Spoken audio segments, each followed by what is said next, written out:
আমার যখন প্রচন্ড মাথা ব্যথা করে, কোনো কিছুতেই ভালো লাগে না, তখন আমি এই রেসিপিটা তৈরি করে নেই। এখানে আমি একটা লেবু নিয়ে নিয়েছি। লেবুটায় খুব বেশি রস নাই, তারপরেও একটা লেবুতেই হয়ে যাবে।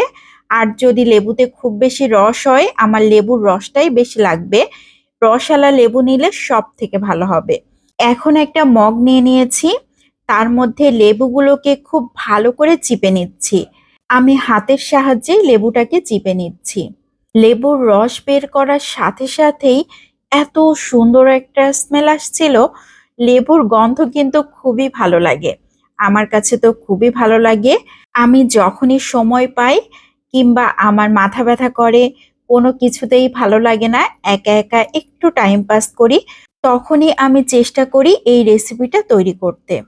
দেখেন, 1 টেবিল চামচের মতো লেবুর রস হয়েছে। আধা মগ লেবুর রস হলে সব থেকে ভালো হতো, কিন্তু আমি আরো একটা লেবু নেইনি, একটা লেবু দিয়ে আজকে করে নিচ্ছি। চুলাতে পানি বসিয়ে দিয়েছিলাম, পানি ফুটে গিয়েছে।